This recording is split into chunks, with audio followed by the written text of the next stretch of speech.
자, 그러면 이번 시간에는 그래프를 통해서 혹시 관심아동을 찾을 수 있는지 한번 보도록 하겠습니다.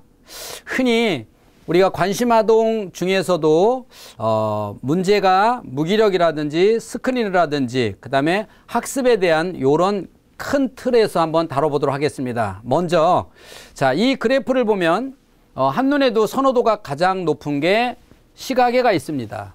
다시 말해서 얘는 모든 뇌의 생각이 어디가 있느냐? 스크린에 가 있다는 겁니다. 자, 그러면 우뇌에서 시각적 통찰력이 가장 높은데 A+까지 높습니다. 자, 그 다음 우뇌에서 집중력이 당연히 가장 떨어지겠죠. 그래서 가장 떨어지는 게 협응, 집중력입니다. 자, 여기서 우리가 하나 알 수 있는 게 뇌에는 집중력이라는 게 있지만 이 집중력을 크게 보면 하나입니다. 하나. 이 집중력을 조금 더 세부적으로 나누면 게임할 때 집중력, 조립식 퍼즐, 레고 할 때 집중력, 공부할 때 집중력, 이 집중력에 대한 게 분산되어 있다는 사실입니다. 이 아이처럼 아무리 스크린에 대한 집중력이 높다고 해서 그게 학습에 대한 집중력에 도움을 주지 못하고 오히려 10개 에너지 중에서 에너지 8개를 이쪽으로 가 있다면 나머지 2개는 여기에 손으로 하는 데 가 있다면 결국 공부하는 집중력은 제로일 수밖에 없다는 이론입니다. 그래서 이러한 이론의 가장 기본은 가장 떨어지는 거가 가장 높은 거와 상반되는데 그게 스크린에 집중되어 있는 아이들은 학습의 집중력이 가장 낮게 나온다는 얘기입니다. 흔히 우리가 이런 아이들을 스크린 증후군이라고 말을 합니다. 그러면 자, 구성력은 이 중간 지점에 들어와 있어야 됩니다. 중간 지점에 들어와 있고 그 다음에 좌뇌에서는 언어가 약한데 이 언어가 기능이냐 심리냐 두 가지로 나누어지는데요. 여기서 만약에 언어가 기능이다 그러면 이 기능이다라고 했을 때는 첫 번째, 발음이 덜 좋다. 발음이 덜 좋고 어려서부터 어릿강 발음을 하는 것을 그냥 방치했다. 세 번째, 축두엽에 있는 언어뇌, 학습의 뇌나 아니면 브로커 영역이나 베르니케 영역이 약하다. 그래서 한글이 늦었다. 말이 늦었다. 이런 경우를 우리가 기능이라고 말을 합니다. 그러면 이렇게 기능적으로 약한 애들은 공통적 특징이 뭐냐? 글자하고 친하지 않는다는 거죠. 그래서 나중에 한글을 다 띄워도 결국 책하고 멀어질 수밖에 없다는 사실입니다. 그래서 기능적인 거고 심리적인 거는 말은 잘하고 한글도 빨리 띄고 발음도 정확한데 말은 잘하는데 싸움을 못한다. 이런 아이들은 심리적 요인에 빨리 가고 싶은 욕구에서 책을 빨리 읽는데 건성으로 읽는다. 그래서 결국은 두 아이 다 공통 심리든 기능이든 현상은 책하고 거리가 멀다입니다. 자, 이런 책하고 거리가 먼 아이들은 특징적으로 아주 취약한 게 오히려 눈으로 보는 쪽에 강하다는 겁니다. 사람은 표현을 해야 되는데 에너지를 다 써야 되는데 말로 쓰느냐 손으로 쓰느냐 눈으로 쓰냐. 자, 이런 겁니다. 그러면 말로 쓰는 에너지가 약한 애들이 대부분 어렸을 적에는 손을 잘합니다. 그래서 언어가 약한 애들이 손동작이 좋아 보입니다. 자, 그런데 조금 크면서 이 스크린에 빠지게 되면 손과 아무 생각 없이 스크린과 손을 같이 쓰는 이 게임에 아주 쉽게 빠지게 됩니다. 자, 이런 아이들이 우리가 흔히 스크린 증후군이라고 말을 합니다. 그래서 이런 아이들의 현상은 보통 사람 소리를 싫어합니다. 그래서 제가 이 중학생들 강의를 해보면 공부 시작도, 즉 강의도 하기도 전에 엎드려 있는 애들, 이 대부분 스크린 증후군들이 많습니다. 사람 소리를 들으면 머리가 아프죠. 그래서 글자를 보면 머리가 아프죠. 바로 이런 아이들이 우리가 스크린 증후군에 해당된다고 말할 수 있습니다. 그러면 이런 아이들에 대한 처방은 어떻게 해야 되느냐라고 하는 거죠. 스크린 증후군은 스크린을 조금씩 줄인다. 그게 잘 안 됩니다. 여러분, 제가 지난 시간에도 개론 강의에 말했지만 알코올 중독인 사람이 매일같이 술을 2잔씩만 먹으면 그 사람은 알코올 중독인지 주변 사람이 모릅니다. 그러나 한 일주일만 아예 알코올을 끊어버리면 그 사람이 흔히 말하는 발작을 합니다. 자, 스크린 증후군이라고 하는 거는 이미 스스로 본인이 게임 그만해야지, 나 컴퓨터 그만 만지야지라고 하는 그 마음을 벗어났다는 거죠. 즉 자기 마음을 통제할 수 없는 뇌가 만들어져 있다는 거예요. 그래서 전 시간도 말했지만 마음과 뇌는 어떤 관계가 있느냐? 반드시 마음 안으로 뇌가 들어와야 됩니다. 그러나 이 좋지 않은 습관이 계속 반복되면 이 마음에서 벗어나서 내 마음과 전혀 관련 없는 행동들을 하는데, 이미 이렇게 된 아이들은 게임을 시간을 조절해서 해야지, 적당히 하고 공부하면서 해야지 라고 말은 하는데 안 됩니다. 본인 스스로 의지력이 벗어나죠. 그러면 자, 왜 공부가 안 되느냐라고 하는 겁니다. 에너지가 10개가 있다고 가정을 해보세요. 10개가 있어요. 그런데 이 아이가 몸이 약하다고 해서 나가서 축구 2시간, 끝나자마자 태권도 2시간, 다시 와서 배드민턴 이렇게 시킨다면 아이가 전체 에너지를 다 집중할 수가 없을 겁니다. 자, 이렇게 분산이 되니까요. 마찬가지입니다.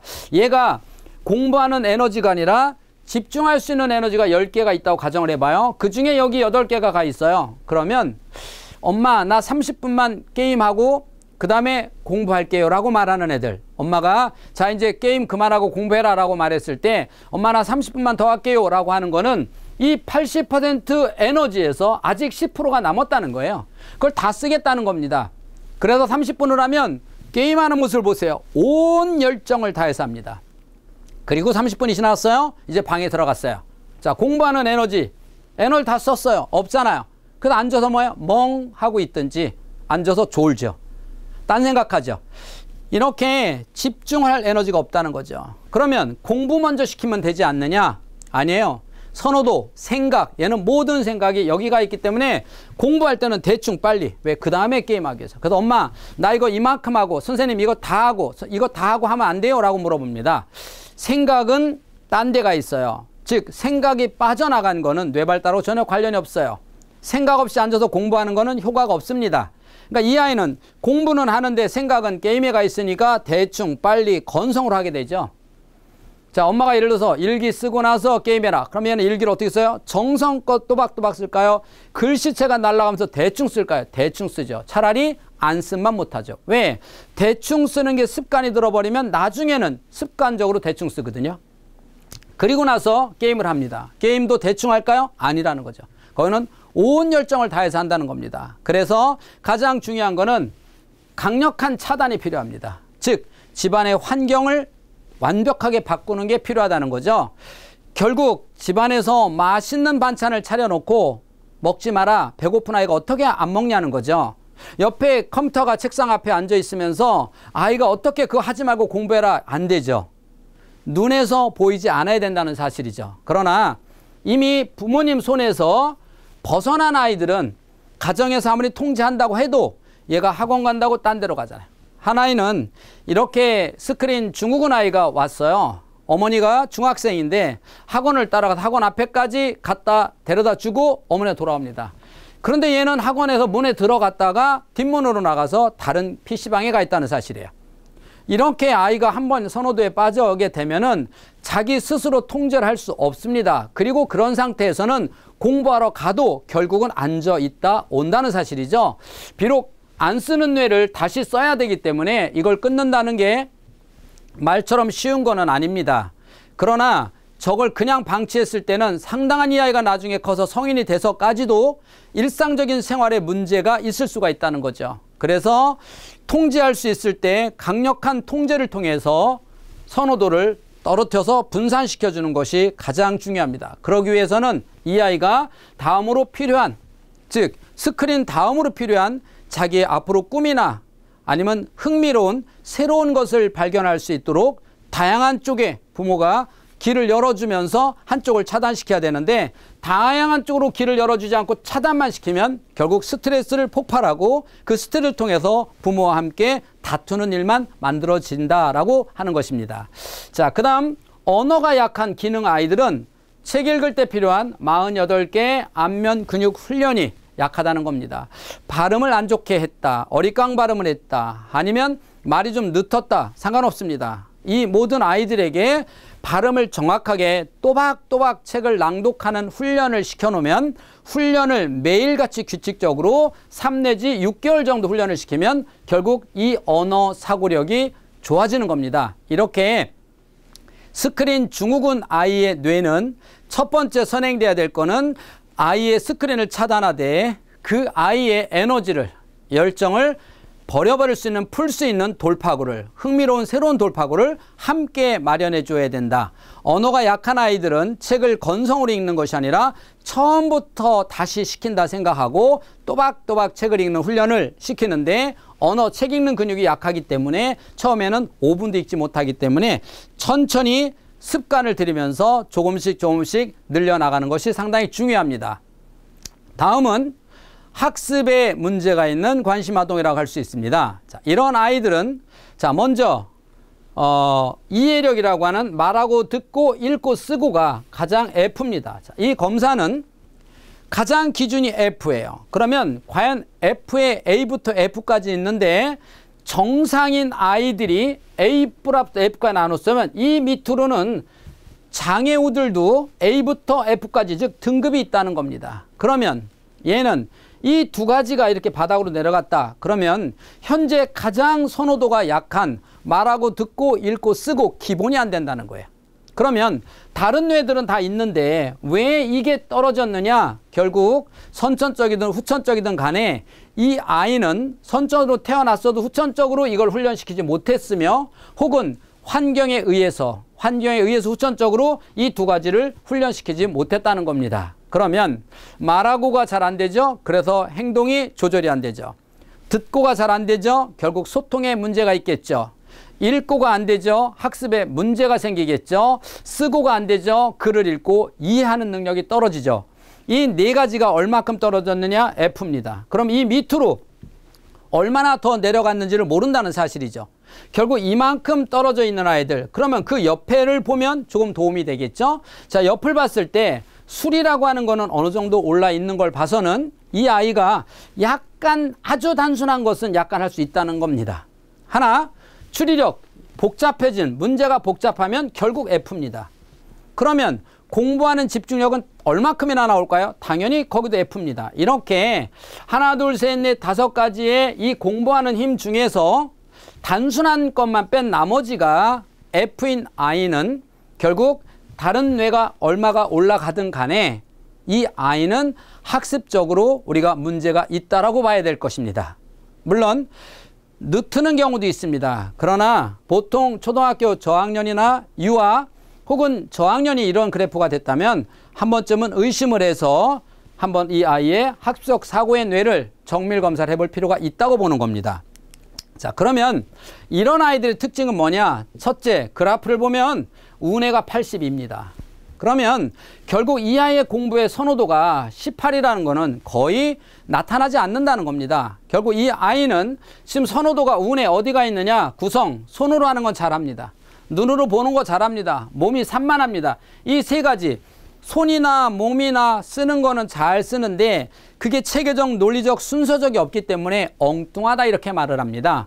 결국 이 아이는 엉뚱한 뇌를 가지고 있는 것입니다. 그래서 하는 행동이 엉뚱하고 말이 엉뚱하고 생각이 엉뚱합니다. 그러면 이 좌뇌를 이렇게 올려보내서 학습과 친한 뇌를 만드는데 이렇게 된 원인이 어디에 있느냐? 이 그래프에 있다는 겁니다. 다시 말해서 이 그래프를, 문제점을 여기서 해결하는 것이 아니라 이 문제의 원인이 여기 있다는 겁니다. 그러면 이제 이 그래프를 보니까 왜 운해가 82가 나오고 좌뇌가 18인지를 알 수 있습니다. 그러면 좌뇌 중에서 무엇을 통해서 이걸 끌어올리느냐? 가장 중요한 이 두 가지의 교육과 훈련에 의해서 좌우뇌 밸런스도 맞춰야 되고 이해력이라는 걸 올리면 당연히 이 두 가지는 저절로 따라 올라가는 거죠. 자, 이렇게 뇌는 낙하산 같아요. 하나씩 칼로 무자 이렇게 나눠져 있는 게 아닙니다. 이 전체를 현재 이렇게 나눠놨잖아요. 다 나눠져 있지만 사실 이 뇌가 나눠져 있는 공간이 없어요. 칸막이가 돼 있는 게 아닙니다.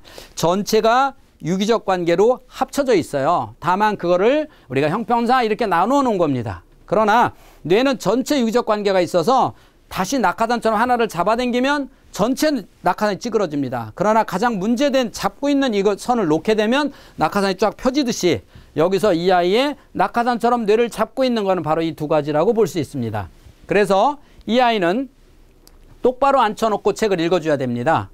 똑바로 앉혀놓고 책을 읽어주는 이유는 책을 듣는 뇌는 생각하면서 긴장하면서 이렇게 들어야 되기 때문에 반드시 똑바로 앉아서 들어야 됩니다. 단 어떤 책을 읽어줘야 되느냐도 상당히 중요하죠. 현재 이 아이는 우뇌가 발달됐습니다. 우뇌에 도움을 주는 창작동화나 전래동화보다는 논리적인 책을 읽어주는 게 훨씬 도움이 되겠죠. 그래서 지금 학년이 좀 높다면 고학년 같은 경우는 교과서가 가장 좋겠죠. 그래서 교과서를 꾸준히 아이에게 똑바로 앉혀놓고 읽어줍니다. 그렇지 않은 저학년 아이들이나 그보다 더 어린 유아나 유치 아이들에게는 약간 논리적인 책, 위인이나 명작이나 과학이나 이런 탐구적인 이런 논리적인 책을 읽어주면 훨씬 도움이 될 것입니다. 두 번째는 언어 사고력입니다. 언어 사고력은 전 시간에도 이야기했지만 언어의 문제, 기능적 문제가 있다라는 전제하에 책을 읽는 겁니다. 그런데 어떻게 책을 읽느냐라고 했을 때 한 글자씩 한 글자씩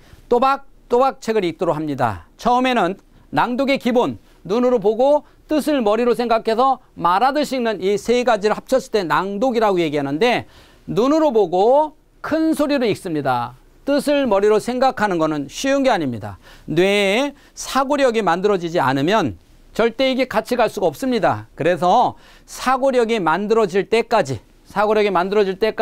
눈으로 보고 머리로 생각해서 말하는 이 훈련의 뇌를 꾸준히 시키면 이 뇌 안에서 바로 사고력이라는 게 만들어져서 그때는 책을 큰 소리로 읽으면서도 아이가 내용을 정확하게 핵심을 파악하게 되고 그 파악하는 뇌가 만들어지면 결국 언어 사고력이라는 게 올라가게 되는 겁니다. 이렇게 우리가 아주 크게 언어에 장애가 있다든지 아주 크게 학습에 특별한 장애가 있지 않는 장애들은 그런 문제 관심 아동들은 대부분 이런 단순한 훈련의 반복을 통해서 어느 정도까지 이 아이가 학습과 함께 선호도를 바꿔주면 현재 아이의 보이는 현상이 전혀 다른 현상으로 바꿀 수 있습니다. 그것을 뇌를 통해서 정확한 처방과 훈련이 이렇게 기적처럼 뇌를 바꾼다는 사실입니다.